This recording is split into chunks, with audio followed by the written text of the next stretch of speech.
Hello friends, तुम्हाला व तुमच्या परिवाराला महाशिवरात्रीच्या हार्दिक शुभेच्छा। तर मी आले पहिल्या कामावर संध्याकाळच्या। तर संध्याकाळचा इथं मेन्यू आहे महाराष्ट्रीयन स्टाईल वांग्याचं कालवण। तर इथं घातलाय भात, एकीकडे घातले शेंगदाणे भाजायला, वांगे घेतले सुक्या मसाल्यात परतून। तर आज वांग्याचं कालवण मी एका शिट्टीत बनवणार आहे। तर मसाला वाटून घेतलाय, वांग्याचं कालवण घालून घेतलं। इथं मस्त असं झणझणीत वांग्याचं कालवण घेतलं करून।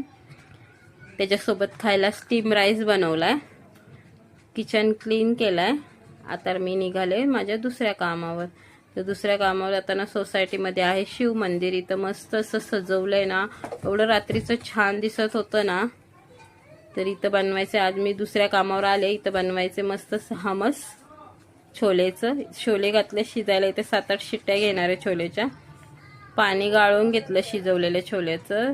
एका वाटीमध्ये दही घालून त्याच्यामध्ये मिरची पावडर, काळी मिरी आणि काळं मीठ घालून फेटून घेतलं। जिऱ्याची पावडर, साधं मीठ आपलं थोडंसं घालायचं आणि थोडे 5-7-8 लसणाच्या पाकळ्या घालायच्या आणि 2-3 क्यूब बर्फाच्या घालायच्या। मध्ये पेस्ट अशी स्मूथ होते। आणि थोडंसं ते आपलं पाणी उरलेलं ना ते घालायचं शिजवलेल्या छोल्याचं। अजून एकदा ग्राइंड करून घ्यायचं, स्मूथ अशी पेस्ट बनवून घ्यायची, चांगली ताटात पसरवून घ्यायची। त्याच्यामध्ये घालायचे मस्त असं 2 चमचे तेल। ह्याच्यामध्ये ऑलिव्ह ऑइल घालतात, पण ऑलिव्ह ऑइल त्यांचं संपलं होतं म्हणून आपण रिफाइंड ऑइल घातलं तरी चालतं।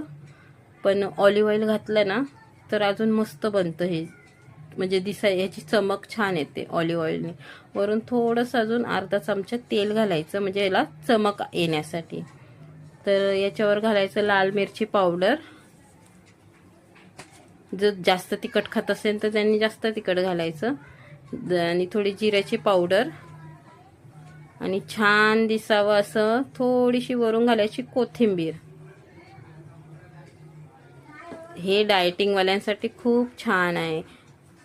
हे दिसायला एवढं सुंदर आहे ना, तर खायला पण तेवढं टेस्टी आहे। तुम्ही पण करून बघा मी बनवले त्या प्रकारे। तर इथं पण झालंय किचन क्लीन। आता मी निघाले घरी। तर तुम्हाला माझी आजची रेसिपी आवडली असेल तर व्हिडिओला लाईक करा, शेअर करा। बाय।